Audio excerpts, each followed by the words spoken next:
베드로 전서가 기록될 시기에, 그러니까 이 편지, 베드로 사도가 흩어진 그리스도인들에게 이 편지를 쓰는데, 이 편지를 쓸 때에 그때의 상황을 보게 되면은 그리스도인들이 로마 제국의 여러 지역에 흩어져 있었는데 많은 어려움을 겪었습니다. 그들은 다른 건 없어요. 그냥 예수를 그리스도로 믿는 이 믿음 때문에 그들이 사는 지역에서 나그네처럼 그렇게 살았습니다. 그래서 베드로전서 1장 1절에 베드로가 이 편지를 쓸 때에 이 편지를 받는 수신자를 언급할 때 예수 그리스도의 사도 베드로는 본도, 갈라디아, 갑바도기아, 아시아와 비두니아에 흩어진 나그네, 즉 1장 1절의 이 말씀은 이 편지를 받는 수신자들이 지금 어떠한 형편에 처해 있는가를 알려줍니다. 예수 그리스도를 믿음으로 각 처에서 흩어진 나그네로 살아가는 무리들이 바로 그리스도인이었습니다. 이러한 상황을 볼 때 당시의 그리스도인들은 사회적으로 결코 안정된 삶을 누리지 못하였습니다. 그리고 그들은 나그네로 살았을 뿐만이 아니라 다른 한 면에서는 외국인으로 살았습니다. 그들은 나그네이며 외국인으로 살지라도 그들이 가진 이 믿음을 저버리지 않았습니다. 그러기에 베드로 사도는 삶의 질은 그들에게 현저히 세상 사람들과 비교하여 볼 때에 현저히 낮을지라도 그들이 가지고 있는 이 믿음을 지키고 있는 모습을 보면서 이 그리스도인들을 격려하기 위해 가지고 베드로전서를 쓰게 되는 것입니다.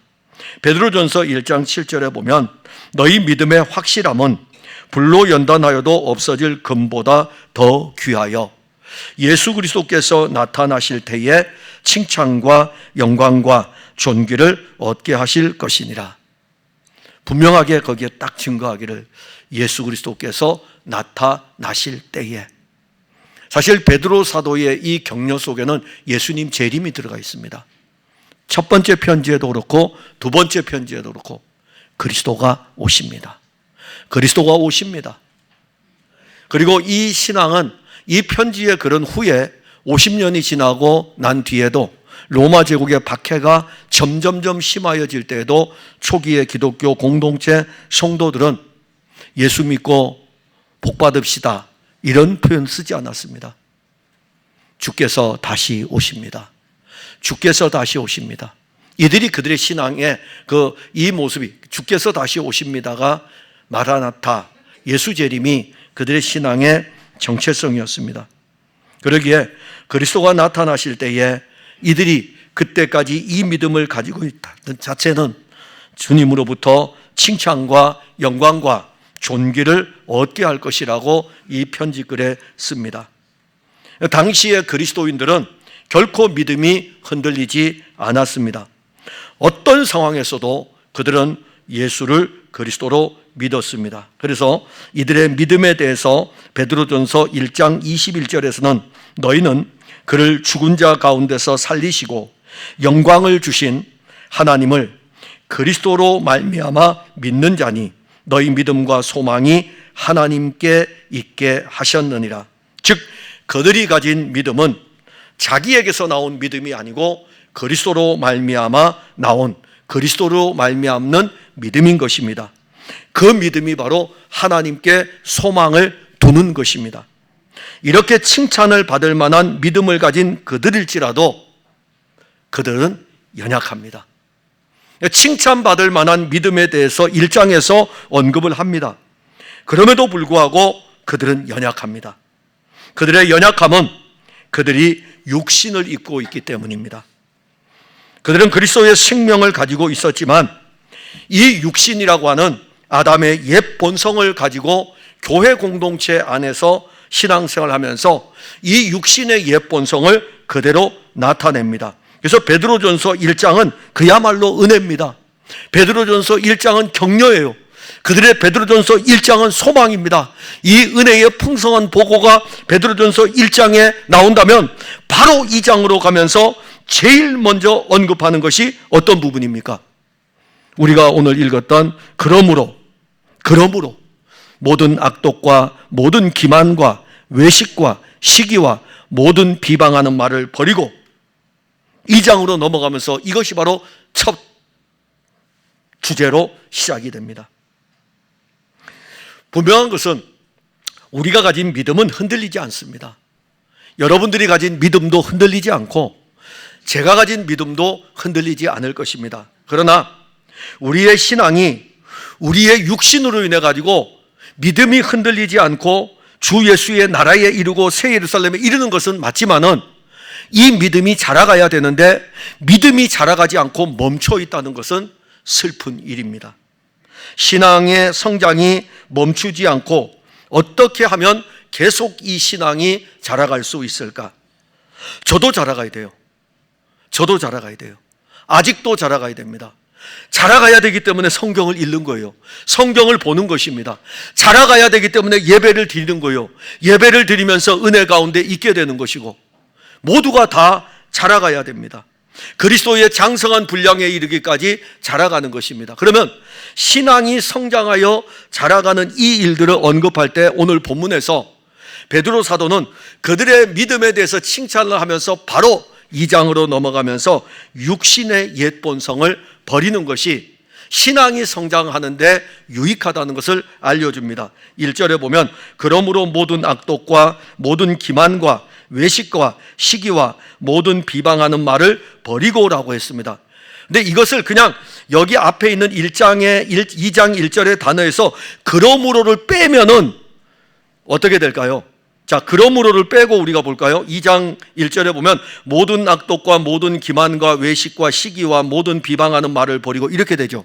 근데 거기에 이 단어가 하나 붙어 있어요. 접속사가 하나 붙어 있습니다. 그러므로 모든 악독과, 여기 이게 중요한 거예요. 그러므로가 중요한 것입니다. 우리는 이 그러므로라는 단어를 그냥 지나가서 2장 1절을 바로 내가 행하려고 하기 때문에 어려운 거예요. 여기 그러므로라고 하는 이 연결, 이것이 무엇이냐 이겁니다. 이 그러므로는 앞에 있는 베드로전서 1장 25절에 너희에게 전한 복음이, 너희에게 전한 복음이라 이겁니다. 너희에게 전한 복음이 곧 이 말씀이니라.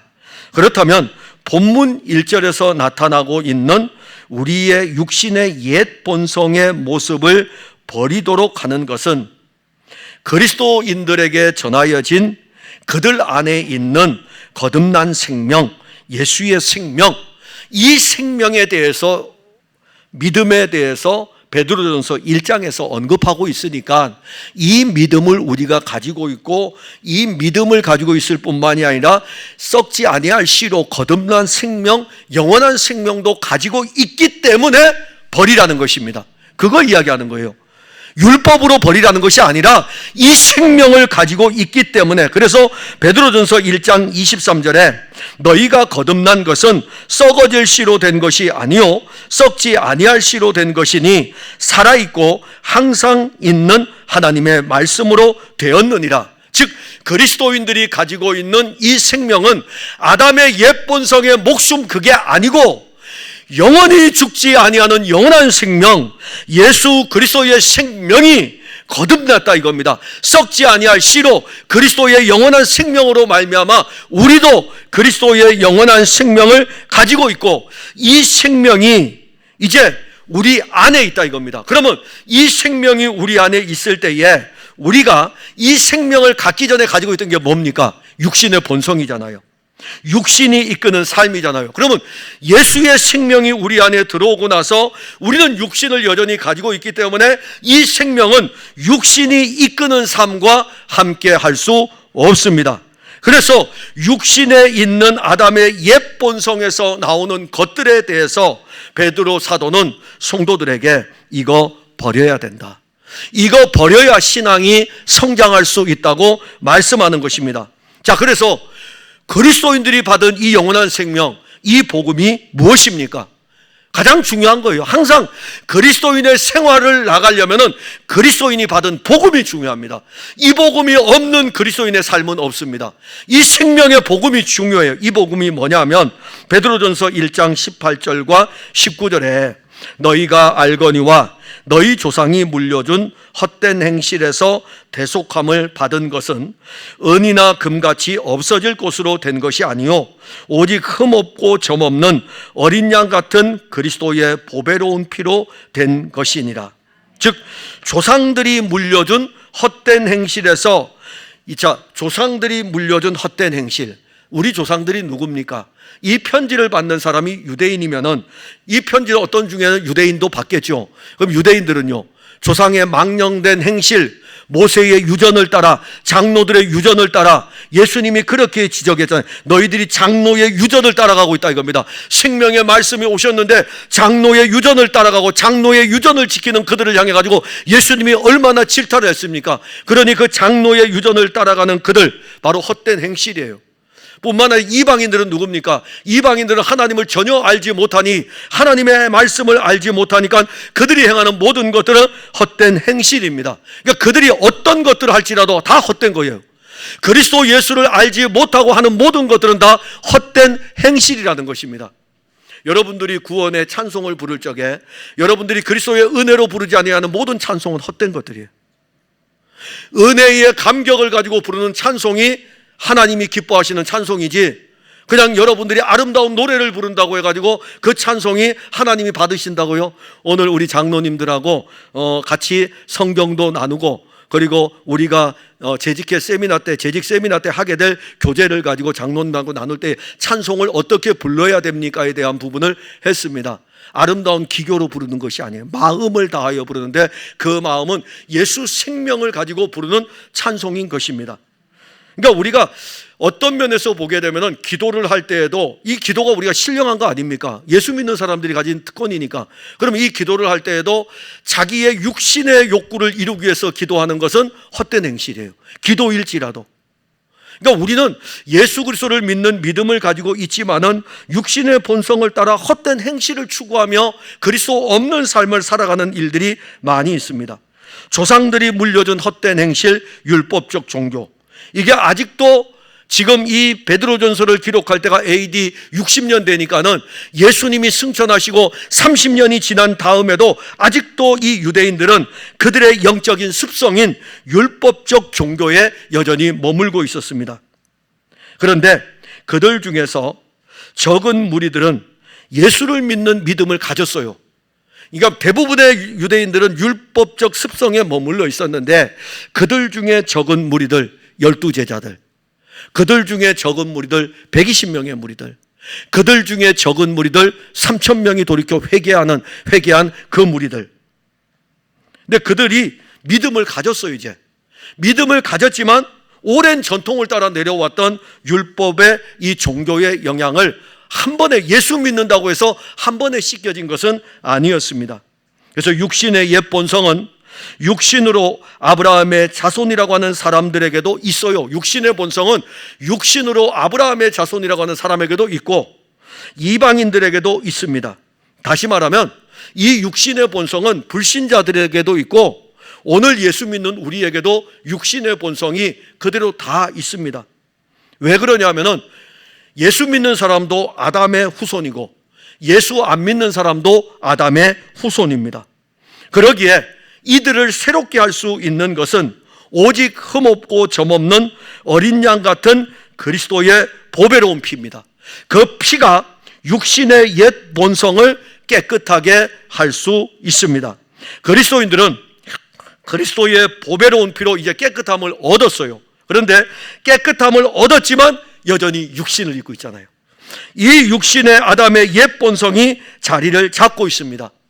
베드로 사도가 베드로전서 첫 번째 편지를 쓰면서 흩어진 나그네라는 표현을 쓰면서 1장에서 그들의 믿음을 칭찬하고 있습니다.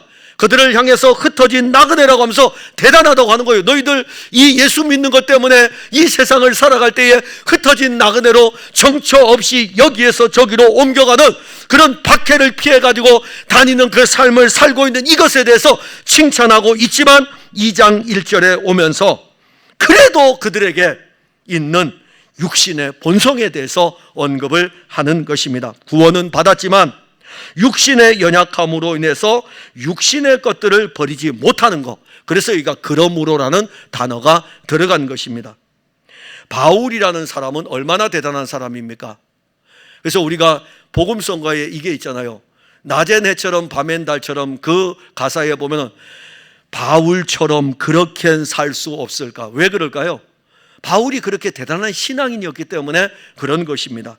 그런데 바울도 구원받고 오직 예수밖에 없는 이 바울에게도 생명의 탄식이 있습니다. 로마서 7장 14절에 나는 육신에 속하여. 자, 예수 믿고 구원받았어요. 예수의 생명이 가득합니다. 그런데 나는 육신에 속하여 가지고 내 몸이 죄 아래 팔렸다.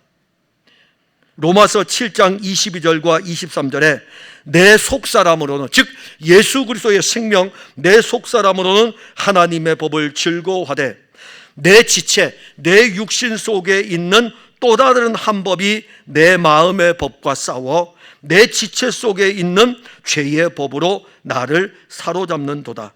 즉 육신이라고 하는 이 자체가 죄의 포로가 돼가지고 이 육신이 죄에 끌려가게 되고 죄의 법이 이 육신을 사로잡고 갑니다. 이것이 바로 오늘 본문 1절의 말씀입니다. 자, 그러면 육신의 모양을 버려야 되는데 첫 번째가 뭡니까? 모든 악독입니다. 자, 여기 모든 악독이라는 것은 뭐냐면은 의도적으로 다른 사람을 해하려고 하는 무자비한 행동입니다. 의도적으로 난 저 사람 싫어. 그래서 그 사람을 어떻게 해서든지 간에 넘어뜨리려고 하기 위해 가지고 의도적으로 행하는 모든 무자비한 행동을 모든 악독이다, 이렇게 원문에서는 그렇게 풉니다. 그리스도인은 그리스도를 머리로 하는 한 몸의 공동체입니다. 교회는 그리스도를 모퉁이 돌로 해가지고 에베소 교회의 편지를 쓸 때는 함께 지어져 가는 성전이라고 표현을 합니다. 그러나 육신을 입은 그리스도인은 자기의 이익을 위해 가지고 다른 사람을 해하려는 무자비한 행동을 서슴지 않습니다. 이것이 어디에서 일어나고 있다고요? 지금 베드로 사도가 성도들에게 편지를 쓰면서 1장에서 그 은혜로운 내용들이 2장으로 딱 건너오면서 바로 이 은혜로운 너희들이 이런 일을 행하고 있다고 말씀하는 것입니다. 두 번째는 뭡니까? 모든 기만입니다. 이 기만이라는 단어는 괴율인데 우리가 원어를 보게 되면 덫을 놓는 거예요. 덫을. 그래서 올가미를 씌워가지고 사로잡는 것입니다. 말이나 행동으로 다른 사람에게 올가미를 씌워가지고 넘어뜨리는 거예요. 아니, 1장에서 이렇게 예수 그리스도의 보배로운 피로 말미암아 구속함을 얻은 성도들이 한 몸의 교회로 이루어져 갈 때에 그들 안에 육신으로 인하여서 일어나는 일들, 바로 다른 사람을 올가미를 씌워가지고 넘어뜨리려고 하는 기만. 또 하나가 나옵니다. 외식이라 그랬습니다. 자, 이 외식은 뭐냐 하면 원문에 보게 되면 타인 앞에서는 머리를 숙이는 것처럼 보이지만 속으로는 다른 마음을 품고 있는 것입니다. 겉과 속이 다른 거예요. 그래서 이 겉과 속이 다른 행동을 보이는 게 바로 외식입니다. 이게 교회 공동체 안에 당시에 일어났습니다. 또 하나, 넷째는 시기입니다. 자, 시기한다는 것은 뭐냐 하면은 다른 사람이 잘 되는 거를 보지 못하는 거예요. 원문에서. 다른 사람이 나보다 잘 되는 것은 안 좋은 거예요. 다른 사람이 나보다 교회를 다니면서 어떤 일을 맡으면 시기심이 일어나는 거예요. 우리 교회는 그런 일이 없겠죠. 나는 교회 다닌 지 10년인데 5년 된 사람이 권사 임직을 먼저 받으면 왜 네가 먼저 받아? 내가 먼저 왔는데. 교회의 권사직이나 안수집사나 장로는 교회 먼저 온 순서대로 받는 게 아니에요. 그런데 그런 시기심들이, 영적 시기심들이 일어난다 이겁니다. 다섯 번째는 뭐죠? 모든 비방입니다. 이 비방은 뭐냐 하면은 말을 통해 가지고 온갖 중상모략을 하는 것. 원문에서는 말을 통해 가지고 온갖 중상모략을 하는 것을 가리킵니다. 5가지가 있어요. 이게 예수 믿는 사람들 교회 공동체 안에 이 5가지가 자리를 잡고 있다는 게 놀랍지 않습니까? 아니, 앞에 베드로전서 1장에서 그렇게 베드로 사도는 신앙인들을 향해서 야, 너희들은 흩어진 나그네다, 너희들이 가진 이 믿음은 금보다 더 귀한 믿음이다 라고 하면서 너희들 안에 예수의 생명이 있다고 하면서 이렇게 칭찬을 하다가 갑자기 2장에 와가지고 5가지를 딱 언급하는 거예요. 왜냐하면 육신을 입고 있기 때문에. 이러한 현상은 결코 공동체 안에서 일어날 수 없는 일입니다. 그럼에도 불구하고 육신의 옛 본성에 사로잡혀 이러한 일들이 교회 공동체 안에서 그때만 일어나는 것이 아니라 지금도 일어나고 있고, 우리 교회만의 문제가 아니고 다른 교회, 모든 교회는 다 이런 문제들이 일어나고 있는 거예요. 왜냐하면 그때에 베드로 사도가 편지를 쓸 때에는 에베소 교회에 편지를 쓴 것이 아니라 흩어진 나그네, 모든 교회, 모든 성도들에게 쓴 편지이기 때문에 모든 교회에서는 이런 육신으로 인한 일들이 일어난다는 것을 보여줍니다. 그래서 베드로 사도는 이런 부분을 언급하면서 버리라 이렇게 말씀했어요. 버리라. 그런데 이 부분을 우리가 다시 보면서 바울이 로마 교회에 보내는 편지를 한번 봅시다. 로마서 1장 28절과 29절에 보면 또한 그들이 마음에 하나님 두기를 싫어하며 하나님께서 그들을 그 상실한 마음대로 내버려 두사 합당하지 못한 일을 하게 하셨으니 곧 모든 불의, 추악, 탐욕, 악의가 가득한 자요, 시기, 살인, 분쟁, 사기, 악독이 가득한 자요 라고 하였습니다. 로마서 1장 28절과 29절의 말씀은 누구를 향해서 쓴 말씀일까요? 바로 하나님을 알지 못하고 복음이신 예수를 받지 아니한 하나님의 진노를 받을 불신자들의 모습을 보여준 겁니다. 그 불신자들의 모습이 지금 어디에 또 나타납니까? 신자들에게 나타나고 있는 것이 바로 베드로전서 2장 1절입니다. 그래서 육신을 입은 이 모습으로 예수 믿는 사람이나 안 믿는 사람이나 육신의 본성이 악한 것은 다 똑같습니다. 다 똑같아요. 그러니까 교회 공동체 안에도 악독과 기만과 외식과 시기와 비방하는 것들이 교회 공동체 안에도 일어나요. 세상의 모임에도 일어난다는 것입니다. 그런데 믿는 사람이나 믿지 않는 사람들에게 이 일어나고 있는 육신의 본성의 악한 것은 믿지 않는 사람과 믿는 사람의 차이점이 하나 있어요. 뭐냐면은 믿지 않는 사람은 그 악한 본성대로 살아가다가 하나님의 심판을 받을 것입니다. 문제는 믿는 사람이에요. 믿는 사람이 그 악한 본성을 따라 교회를 다니고 믿음 생활을 하는 거죠. 그 사람은 심판을 받을까요, 안 받을까요? 예수 그리스도가 그 사람을 위해서 피를 흘려 죽으셨기 때문에 영원한 하나님의 진노에서는 구원을 받습니다. 그거 하나 가지고 육신의 본성을 따라 교회를 어지럽힌다는 것은, 교회를 허물려고 하는 이 자체는 하나님이 기뻐하지 않는 부분이기 때문에 베드로 사도가 이 문제를 지금 거론을 하는 것입니다. 그래서 육신의 옛 본성을 버리는 것이 그리스도인의 삶입니다. 그러면 예수 그리스도를 믿음으로 그리스도의 생명을 가진 그리스도인은 옛 본성을 따라 사는 것을 버려야 하는데 왜 버려야 될까요? 새 생명을 얻었잖아요. 예수 생명을 얻은 우리가 옛 아담의 목숨, 아담의 생명, 아담의 본성과 함께 할 수 없는 것입니다. 그렇다면 어떻게 우리가 육신의 본성을 버릴 수 있겠습니까? 여러분, 율법의 말씀을 지키려고 노력을 해봤죠. 잘 됩니까? 어느 정도 되는 것 같다가도 좀 될 것 같은데 또 속에서 욱하고 일어나는 성질 때문에, 이 아담의 본성 때문에 잘 되질 않잖아요. 율법을 따라 자꾸 하다 보니까는 나중에 지쳐버리게 되고 나중에 이 율법을 지키려는 우리들 스스로가 무너지질 않습니까? 그런데 육체의 연습도 약간의 유익이 있습니다. 제가 그런 일들을 여러분들에게 하지 말라는 것이 아니라 하셔요. 그런데 해보다 보면은 뭘 알게 되냐면은, 역시 나는 아담의 옛 본성을 가지고 있어가지고 악독과 시기와 외식과 비방과 이런 것들이 가득한 것을 알게 될 것입니다. 그러면 이제 어떻게 해야 될까요? 어디로 가져가야 될까요? 십자가로 가져가시면 돼요. 십자가로. 왜 그럴까요? 예수 그리스도께서 십자가에 못 박힐 때 우리의 육체와 정과 욕심을 십자가에 못 박았느니라. 그리스도가 우리의 육체와 정과 욕심을 십자가에 못 박았다고 성경에서 우리에게 증언하고 있다면, 그것을 믿는다면 십자가로, 예수 그리스도의 십자가로 우리의 옛 본성을 가지고 가는 것입니다. 그래서 그분의 도움을 구해야 돼요. 그 십자가의 은혜가 우리 가운데 풍성하면, 십자가의 은혜가 풍성하면 이것과 반비례해 가지고 우리 육신의 본성은 저 아래로 내려갈 수밖에 없는 것입니다.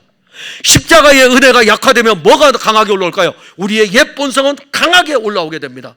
그리스도의 은혜가 풍성하면 그리스도의 생명이 우리 가운데 쫙 올라오게 되고, 우리의 옛 본성은 저 아래로 내려가게 되고, 그리스도의 은혜가 우리에게서 메말라질 때에는 은혜는 이 아래 바닥으로 내려오게 되고, 반대로 육신은 점점점 올라가 가지고 육신을 따라서 교회 생활을 하게 되는 것입니다. 그래서 십자가로 가져가는 거예요. 그 다음에 또 하나, 신앙이 성장하는 데에는 이것이 버려지지 않으면 신앙 절대로 성장할 수 없습니다. 이게 첫 번째예요. 제가 단추 이렇게 꼈잖아요. 그죠? 이게 맞죠? 제대로 낀 것 같아요. 어떤 데 보게 되면 이 단추를 이렇게 낀다고요. 안 맞잖아요. 그죠? 첫 번째 단추를 잘 껴야 됩니다. 첫 번째 단추를. 요것부터 시작하는 거예요. 요게 되고 나면 그 다음에 이제 주어지는 게 뭐냐 하면은 신령하고 순전한 젖을 사모하는 것입니다. 그래서 본문 2절에 보면 갓난 아기들 같이 순전하고 신령한 젖을 사모하라. 이는 그로 말미암아 너희로 구원에 이르도록 자라게 하려 함이라. 여기 갓난 아기입니다. 막 태어난 아기입니다. 신생아입니다. 이건 비유입니다. 갓난 아기는 아직 미성숙한 그리스도인을 가르칩니다. 갓 태어난 아기는 어디에 의존하죠? 어머니의 젖에 의존하며 살아갑니다. 이와 같이 미성숙한 그리스도인도 순전하고 신령한 젖을 먹으며 살아가야 합니다. 여기서 순전하다는 것은 거짓이 없는 순수함을 가리킵니다. 신령한 젖은 무엇을 가리킬까요? 말씀을 가리킵니다. 거짓이 없는 신령한 젖은 말씀이신 그리스도의 말씀을 가르칩니다. 미성숙한 그리스도인은 말씀이 육신이 되신 그리스도 예수, 그 말씀을 자주 공급받아야 됩니다. 그래서 그리스도인에게 이 예수 그리스도의 말씀은 신령한 젖입니다. 베드로는 흩어진 나그네로 살아가는 그리스도인들 중에 여전히 미성숙한 그리스도인이 있다는 것을 본 거예요. 그러니까 모두가 다 육신의 본성을 따라 드러내는 것이 아니고, 공동체 안에서 어떤 사람은 그리스도의 은혜로 말미암아 육신의 본성이 저 아래에 있어가지고 그 신령한 은혜로 살아가는 사람이 있는가 하면, 어떤 사람은 은혜에 이르지 못하고 이 은혜가 바닥에 떨어져가지고 어떤 사람은 육신을 가지고 교회 안에 있는 거예요. 오늘 이 공동체 안에도 어떤 사람은 그리스도의 은혜가 풍성해가지고 육신의 본성은 바닥에 있는 사람이 있고, 어떤 사람은 은혜가 이미 죽어가지고 은혜가 저 바닥에 와 있어가지고 자기 육신의 본성을 따라 교회 다니는 사람 같이 이렇게 모여 있는 거예요. 이렇게 모여 있는 그들을 향해서 이 은혜가 바닥인 이 사람들은 미성숙한 그리스도인이다. 이 사람들은 신령한 젖을 먹어야 된다는 것에 대해서, 그리고 말씀이신 이 신령한 젖을 사모해야 될 것을 말씀합니다. 사모한다는 것은 어떤 뜻이냐면은 어린아이가 어머니의 젖을 절실하게 바라는 거예요. 어린아이가 어머니의 젖을 절실하게 바람같이 미성숙한 그리스도인도 자기를 거듭나게 하고 새 생명을 주신 그리스도의 젖을 절실하게 바라는 것을 말씀합니다. 베드로가 흩어진 그리스도인들에게 편지를 쓰는 시기가 언제인지 아십니까? 로마의 네로 황제 때입니다. 로마의 네로 황제가 정권을 잡고 있을 때예요. 아직 네로의 박해가 시작은 되지 않았지만은 기독교인들은 이 로마 제국이 원래 이 영역이 넓기 때문에 각 영역을 다스리는 총독들에 의해서 박해가 시행되는 지역도 있고 그러했습니다. 근데 그 네로 황제 때에 이 편지가 쓰여졌다고요. 그런데 이 편지의 글과 유사한 내용이 10년 전에도 쓰여졌어요. 그는 바울이 고린도 교회 편지를 쓸 때에 고린도 교회 성도들의 영적인 상태를 언급할 때 이 편지를 쓰기 10년 전에 어떤 내용을 썼냐면 고린도전서 2장 14절에 육에 속한 사람은 하나님의 성령의 일들을 받지 아니하나니 이는 그것들이 그에게는 어리석게 보이며 또 그는 그것들을 알 수도 없나니 그러한 일은 영적으로 분별되기 때문이라. 즉 그리스도를 믿지만 고린도 교회 성도들이 예수를 믿지만 영적으로 미성숙하여 가지고 여전히 육에 속해 있다 이거죠. 근데 이 육에 속한 사람들이 나타난 특징, 하나님의 성령의 일들을 받지를 않습니다. 안 받는 거예요. 자, 안 받는다는 건 뭐냐면은 하나님의 성령이 하시는 그 말씀들이 고린도 교회에서 증거되고 있는데 이 말씀을 받지를 않는 거예요. 그러니까 우리가 그걸 정말 조심해야 됩니다. 여러분들이 교회에서 예배를 드릴 때에 왜 이 믿음이 자라지 않지라고 했을 때는 일단은 말씀을 안 듣기 때문에 안 자라는 거예요. 이 젖을 안 먹기 때문에 말씀을 듣지를 않기 때문에 신앙이 자라지 않는 것입니다.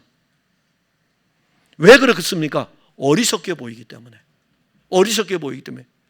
여러분, 이 말씀이 어리석은 말씀입니까? 이 성경이 어리석은 말씀입니까? 이 성경은 여러분들보다 더 지혜롭습니다. 영원하신 하나님이 이 말씀을 기록해서 증거하고 있는데 이 말씀에 대해서 귀를 닫아버리는 거예요. 그러니까 말씀이 육신으로 인해 가지고 말씀이 오는 것을 거절하는 것입니다. 듣지를 않는 거예요. 그러니 그 사람의 믿음이 자라겠습니까? 예전에 내가 경험했던 것만 가지고 말하지 말씀이 내 안에서 일하는 것에 대해서 누리지 못하고 알지를 못하는 것입니다. 그래서 고린도 교회 편지를 쓸 때에 육에 속한 사람은 하나님의 성령의 일들을 받지 아니한다 이겁니다. 왜? 그것이 어리석게 보이기 때문에. 또 그는 그것들을 알 수도 없나니 그러한 일은 영적으로 분별되는 것이다. 영이 하는 일을 육이 어찌 알겠습니까? 자꾸 교회 생활하면서 육으로 접근을 하니까는 영이 하는 일에 대해서 알지 못하고 영이 하는 일에 대해서 이야기하면 육을 가지고 하나님의 하는 일을 알지 못하면서도 굉장히 똑똑한처럼 이야기하는 거예요. 어리석은 거예요. 여러분들이 아무리 뛰어나도 하나님보다 똑똑하겠습니까? 여러분들이 아무리 뛰어나도 하나님의 지혜와 하나님의 지식보다 여러분들이 더 많이 알겠습니까? 하나님은 지혜와 지식의 부여이십니다. 그분이 그의 영을 통해서 그리스도가 이루신 일들을 우리에게 증거해 주고 있는데 그 말씀을 받지 아니하고 거절하는 것은 육에 속한 전형적인 모습입니다. 그래서 바울은 이러한 고린도 교회들의 성도들의 영적인 미성숙을 알고 고린도전서 3장 1절에 형제들아 내가 신령한 자들을 대함과 같이 너희에게 말할 수 없어서 육신에 속한 자 곧 그리스도 안에서 어린아이들을 대함과 같이 하노라. 바울은 이러한 고린도 교인들을 그래서 어떻게 한다고 합니까? 내가 너희들을 저주로 먹인다. 베드로 사도나 바울 사도나 그들이 사역할 때에는 교회 공동체 안에는 여전히 미성숙한 그리스도인들이 있었습니다. 그들은 육신으로 교회를 다니면서 교회를 어지럽혔습니다. 베드로는 이러한 그리스도인들을 그대로 용납한 것이 아니고 어떻게 이제 접근합니까? 베드로의 접근법이 참 놀라운 것은 자라가기를 원한다. 왜냐하면 자라가면 이 문제가 해결이 되기 때문에 끊어버리는 게 아니에요. 그들이 자라간다면 그들이 미성숙한 신앙인으로서 신령한 젖을 먹으면서 자라간다면은 그들이 육신으로 해왔던 모든 악독과 기만과 외식과 시기와 비방하는 것들에서 벗어날 거 아닙니까? 그래서 베드로 사도는 편지를 쓰면서 자라기를 원한다라고 하는 것입니다. 그렇다면 이 자라기를 원하면은 자라기를 원할 때에 어떻게 하면 자랄 수 있을까? 신령한 젖을 사모하는 것입니다. 그러면 신령한 젖을 사모하는 것은 무엇입니까? 신령한 젖은 말씀이라 그랬습니다. 신령한 젖은 그리스도의 말씀입니다. 이 말씀을 듣기를 사모하는 것이 신령한 젖을 사모하는 것입니다. 말씀을 들을 때에 믿음이 생기게 되고 말씀을 들을 때에 믿음이 강화됩니다. 그래서 믿음은 들음에서 나고 들음은 그리스도의 말씀으로 말미암는 것입니다. 또 하나는 말씀을 양식으로 먹는 것입니다.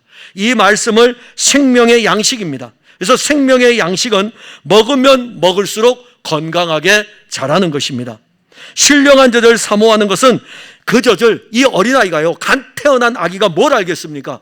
그런데 이 갓 태어난 아기는 어머니의 품에서 어머니의 젖을 먹는 것이 오직 그의 관심입니다. 그와 같이 이 젖이, 신령한 젖이 사모한다는 것은 내 것으로 만드는 거예요. 마침내 그 젖을 빠는 거죠. 이 말씀이신 그리스도의 이 양식을 내 안으로 받아들이는 것이 갓 태어난 아기와 같은 행동인 것입니다. 그래서 본문 2절에 신령한 젖을 사모하라, 이는 그로 말미암아 너희로 구원에 이르도록 자라게 하려 함이라. 신령한 젖인 말씀은 육신의 옛 본성에서 구원하는 놀라운 능력이 있습니다. 그러니까 여러분들이 가정에서도 생활하죠. 그리고 또 직장에서도 생활하고 교회에서도 생활하죠. 근데 여러분들에게는 누구도 붙여지지 않은 그리스도인이라는 이 칭호가 있습니다. 이제 여러분들은 여기에 지금 그리스도인이라는 것은 붙어 있지 않아요. 그리스도인이라고 붙어 있지 않지만 가정에서 그리스도인입니다. 직장에서 그리스도인입니다. 교회에서 그리스도인입니다.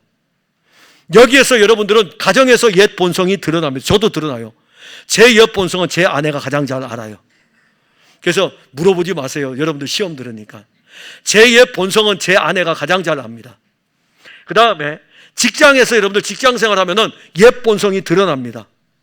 그래서 막 이래가지고, 과장 말이야. 우리 그 A 과장 말이야. 진짜 마음에 안 들어. 그래서 뒷담화 치는 것도 이야기하고 다 그러잖아요. 그 옛 본성이 다 드러나게 돼 있어요. 교회는 안 그렇습니까? 교회 와도 똑같다니까요. 우리 목사님 말이야. 그런 거 말이야. 그러고 장로님 말이야. 그러고. 우리 옛 본성이 다 드러난다니까요. 그런데 신령한 젖의 이 말씀을 여러분들이 먹으면 자라가게 되면서 옛 본성에서 건지는 능력이 이 신령한 젖을 먹음으로 말미암아 우리에게 주어지는 것입니다. 육신의 옛 본성을 버리기 위해서 노력하는 것은 한계가 있어요.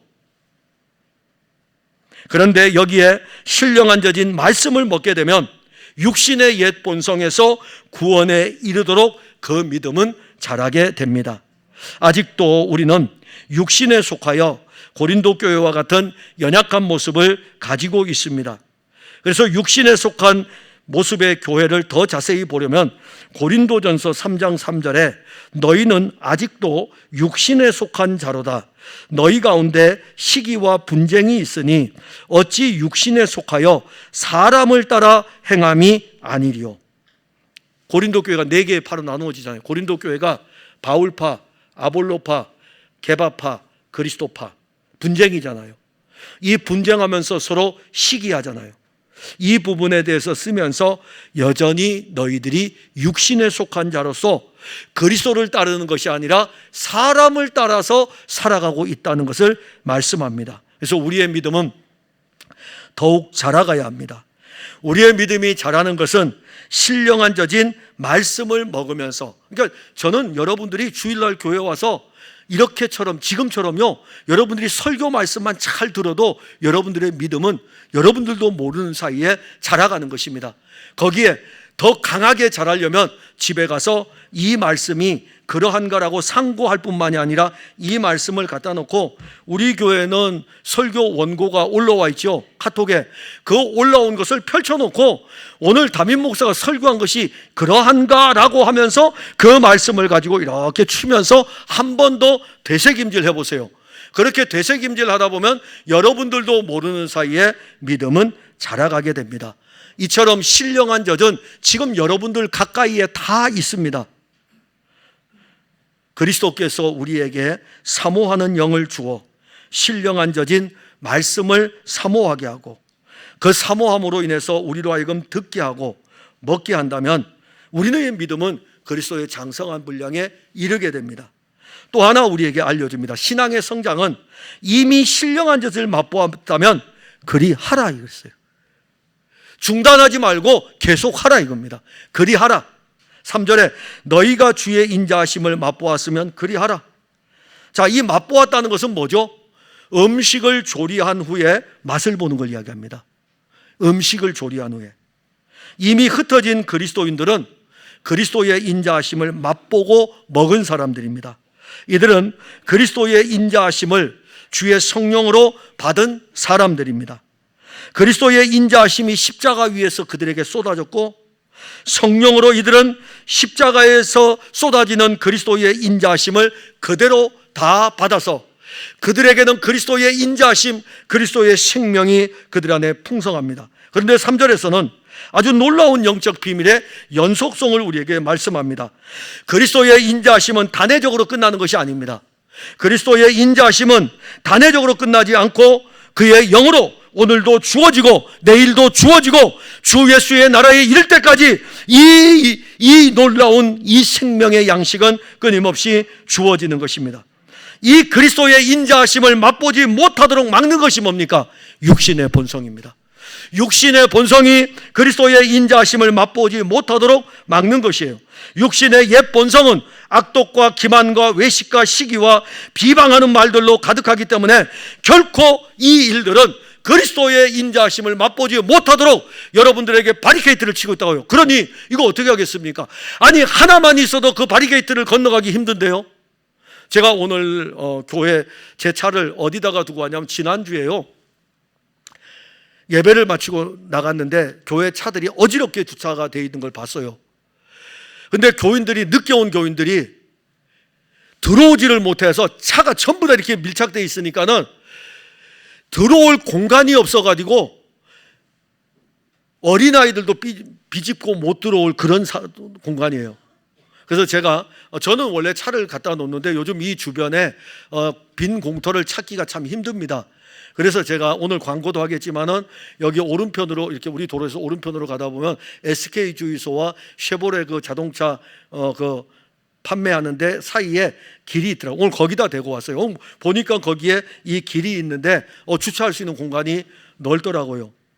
거기에 대고 왔습니다. 근데 대고 왔는데 거기에 단점은 뭐냐면 바리케이트가 너무 많아요. 교회를 오려고 하는데, 아니, 다른 데다 대면 바로바로 오면 되는데 이 신호등이요, 하나 건너서 건너오고 나면 요 앞에서 또 신호등을 또 만나요. 바리케이트 하나 건너고, 우리 그러잖아요. 신호등 하나 기다리는 것도 힘들어가지고 교회 앞으로 가져오잖아요.